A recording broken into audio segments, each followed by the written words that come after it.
네, 반갑습니다. 조코피TV의 조현일입니다. 야, 크리스 폴이 이적을 했습니다. 샌안토니오 스퍼스의 유니폼을 입게 됐고요. 골든스테이트 워리어스에서 웨이브가 됐고, 그리고 의외로 우승을 노리지 않고 샌안토니오 스퍼스라는 다소 미숙하지만 젊고 웬반야마가 있는 팀으로 떠났습니다. 자, 이 소식은 뒤에 자세하게 또 말씀을 드리도록 하겠고요. 일단 첫 번째 뉴스는 캔터베스 칼디엘 포프가 올랜도 매직으로 이적을 했습니다. 자, 올랜도 매직은 게리 해리스가 FA로 빠졌고, 그리고 이번 여름에 총 한 60밀 정도의 여유가 있었어요. 그래서 어떤 선수들이든 지를 수 있는 그런 캡 룸이 있었는데, 첫 번째 FA 계약자는 KCP였습니다. 이 캔터베스 칼디엘 포프 같은 경우에는 3점과 수비가 좋은 선수죠. 샷을 창출해내는 샷 크리에이팅 능력은 떨어지지만 챔피언 출신입니다. 레이커스와 덴버를 거치면서 챔피언 반지를 2개나 따냈고, 또 큰 경기에서도 아주 강한 면모를 지니고 있죠. 자, 플레이 옵션을 가지고 있었는데 옵트 아웃 했습니다. 그리고 FA로 풀렸죠. 자, 이 말인즉슨 내가 1년이라도 젊을 때 FA로서 더 높은 평가를 받겠다는 보관이었고, 결국 올랜도 매직에 3년 66밀을 지르면서 이적을 하게 됐습니다. 자, 마지막 해는 역시나 플레이 옵션을 가지고 있죠. 자, 그러면서 올랜도 매직은 클레이 탐슨 옵션이 자연스럽게 삭제됐고요. 추가 보도에 따르면 덴버 너게츠도 올랜도 매직과 비슷한 규모의 금액을 제시했다고 합니다. 이렇게 되면 뭐 덴버 너게츠는 셀러리가 계속 터져나가는 상황이지만, 그만큼 니콜라 요키치 옆에, 그 다음에 저말 머레이 옆에 KCP 같은 유형의 선수가 얼마나 필요한지를 잘 알고 있었던 거죠. 자, 하지만 결국 KCP는 더 날씨가 좋고, 그 다음에 더 소득세가 적은 올랜도로 떠나게 됐습니다. 사실 만약에 우리가 100만 원을 받는다고 친다면 플로리다는 소득세가 없어요. 100만 원을 뭐 그대로 먹을 수 있습니다. 자, 하지만 덴버가 있는 콜로라도 주 같은 경우에는 소득세가 4.4%니까 차이가 큰 편이고, 그 다음에 날씨도 무시를 못하죠. 올랜도 매직이 물론 캘리포니아만큼 아주 쾌적한 날씨는 아니에요. 자, 그래도 플로리다 자체가 워낙 뭐 날씨가 훌륭하고 따뜻하고, 또 플로리다 하면 뭐 덴버 너게츠와는 비교될 수 없을 만큼 아주 훌륭한 그런 날씨를 가지고 있잖아요. 그런 부분 때문인지 KCP는 올랜도 매직으로 이적을 하게 됐고, 이로써 프란츠 바그너나 또 혹은 파울로 방케로 같은 빅 윙들이 조금 더 활약을 할 수 있는 여지가 생겼습니다. 자, 그래서 이 덴버 같은 경우에는 올랜도 매직과 비슷한 규모의 계약을 제시했다는 말씀을 드렸는데 결국 퇴짜를 맞았고요. 하지만 또 KCP가 이적을 했습니다. FA로 걸어나가게 되면서 그만큼의 셀러리가 빠지게 됐죠. 그래서 A프론 아래로 내려왔어요. 덴버 너게츠도 셀러리가 터져나가는 상황이었습니다. 우승을 하면서 뭐 요키치, 저말 머레이, 마이클 포터 주니어, 그 다음에 KCP 굉장히 많은 돈이 나갔었는데 일단 A프론 아래로 내려오게 됐고요. 그 다음에 1.2밀만 비워내게 되면 사치세 밑으로도 내려옵니다. 그렇기 때문에 KCP가 떠난 게 마냥 뭐 원통하고 정말 부정적인 이슈만 있느냐, 뭐 그렇지는 않습니다. 그리고 이 켈빈 부스 덴버 너게츠 단장이 어떤 얘기를 했냐면, KCP가 떠난다고 하더라도 크리스찬 브라운이 충분히 메울 수 있다, 또 이런 얘기를 했습니다. 이 말인 즉슨 다음 시즌 덴버 너게츠의 주전 슈팅 가드는 크리스찬 브라운이 될 가능성이 높다는 거죠. 덴버 너게츠가 우승 이후의 행보가 사실 썩 좋지 않긴 합니다. 왜냐하면 지크나지라는 결국 거의 망해가는 유망주에게 계약을 해버렸거든요.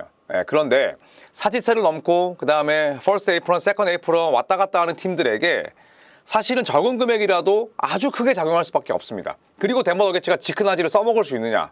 그냥 가비지 멤버거든요. 거기서부터 어떻게 보면 꼬였다고 볼 수가 있는데, 덴버 너게츠가 과연 어떤 식으로 전력을 보강할지, 이대로 간다면 다음 시즌도 덴버는 우승을 못하죠. 왜냐하면 벤치가 너무 약하기 때문에. 또 크리스찬 브라운이 만약에 주전으로 올라온다면 ben치는 더욱더 헐거워지겠죠. 외부에서 영입을 해야 되는데, 자, 덴버 너게츠 구단 수뇌부의 해안이 필요한 대목입니다. 자, 그리고 필라델피아가 조금씩 전력을 보강하고 있습니다. 닉 바툼과는 계약이 지금 결렬됐다는 보도가 나왔습니다. 닉 바툼이 사실 조엘 엠비드 같은 유형의 선수가 뛰기에 너무 좋거든요. 링커, 앵커 역할을 다 할 수 있고, 스팟업 슛 되고, 코너에서 노딥샷, 이렇게 패스를 잡고 바로 내리지 않고 던질 수 있는 그런 슈터이기도 한데, 바툼과는 연장 계약이 잘 되진 않았지만 2명의 베테랑을 영입했습니다. 에릭 고든, 안드레 드러먼드가 주인공인데요. 에릭 고든 같은 경우는 2023-24 시즌 피닉스에서 3밀을 받았습니다. 그리고 플레이 옵션을 지니고 있었는데 옵트 아웃 했고요. FA가 됐죠. 1988년생이기 때문에 뭐 아직은 한 2-3년 정도 더 뛸 수 있는 여지가 있고, 또 피닉스 선즈에서 본인의 공격 롤에 대한 불만을 내비치기도 했었어요. 내가 공을 거의 잡지 못하고 슛도 못 던질 때도 있다. 뭐 이런 이야기를 시즌 도중에 했었는데 예상대로 피닉스와는 짧게 뛰고 결별했습니다. 자, 필라델피아와 1년 베테랑 미니멈의 계약을 맺었고요. 휴스턴 로켓츠 시절에 이어서 데릴 모리 사장과 다시 한번 재회했습니다. 과연 두 번째 만남은 좋은 결과가 있을지 궁금하고요. 자, 안드레 드러먼드 2년 10밀 그리고 마지막 해에 플레이 옵션이 있습니다. 다시 한번 조엘 엠비드의 백업으로 들어가게 됐는데 드러먼드는 이미 필라델피아에서 엠비드의 백업으로 뛴 적이 있습니다. 그리고 시카고 불스에서 뛰면서 이 안드레 드러먼드가 주가를 확 끌어올렸어요. 이제는 뭐 리바운드도 못 잡고 또 느려질 만한 나이가 됐음에도 불구하고 은근히 자기 관리를 잘 합니다. 자, 그래서 뭐 골든스테이트 워리어스도 그렇고 여러 팀들이 관심을 가졌습니다만 결국 필라델피아의 백업으로 들어가게 됐습니다. 엠비드가 뭐 한 시즌에 70경기 이상 뛰기는 어렵잖아요. 그랬을 때 특히 드러먼드는 지난 시즌에도 부세비치가 빠졌을 때 주전으로 뛰면서 어마어마한 생산력을 냈었거든요. 그만큼 저는 드러먼드와의 2년 10밀 계약은 나쁘지 않다라고 생각을 합니다. 자, 그리고 또 다른 빅맨인 요나스 발렌슈나스는 마법사가 됐습니다. 워싱턴 위저즈로 이적을 했는데요. 지난 시즌까지 뉴올리언스 소속으로 활약을 했었고 올 여름에 자유계약 선수로 풀렸습니다. 이 발렌슈나스는 워싱턴과 3년 30밀의 계약을 맺었는데 3년 30밀이 풀 보장입니다. 풀 개런티라는 뜻은 플레이 옵션이나 팀 옵션이 없다는 거거든요. 그래서 깔끔하게 풀 보장, 플레이 옵션 없고 팀 옵션 없습니다. 자, 그런데 3년 30밀이면 요즘 현대농구의 셀러리 캡을 감안했을 때 굉장히 저렴한 금액입니다. 심지어 풀 MLE, 풀 미드레벨 익셉션보다도 낮은 금액이에요.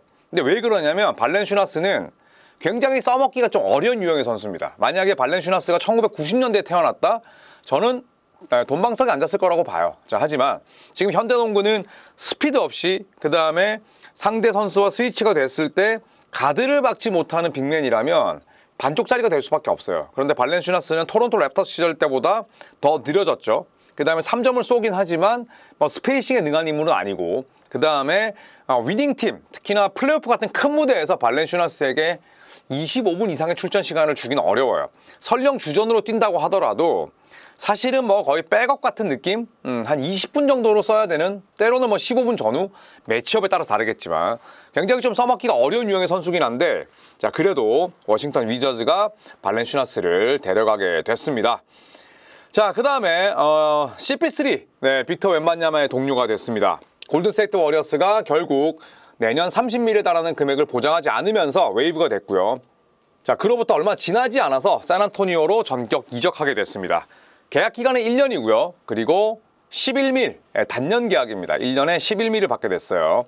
자, 크리스 볼은 그렉 포포비치 감독과도 뭐 가까운 사이죠. 그래서 충분한 대화를 한 이후에 웬반야마를 도울 수 있다는 확신, 그 다음에 샌안토니오 스퍼스의 팀 문화를 좋아했다고 합니다. 그리고 크리스 볼 같은 경우에도 엄청나게 자존심이 세잖아요. 에고, 그 다음에 자기 농구에 대한 또 실력에 대한 그런 자부심이 어마어마한 선수인데, 크리스 폴이 사실은 뭐 워리어스에서 뛰면서 활약이 나쁜 건 아니었습니다만 사실 대부분의 지표가 커리어 로우였어요. 가장 떨어졌고, 그 다음에 공교롭게도 크리스 폴은 우승이 급한데 골든스테이트 워리어스는 플레이오프조차 가지를 못했습니다. 이렇게 되면 크리스 폴이 저는 많은 생각이 들었을 것 같아요.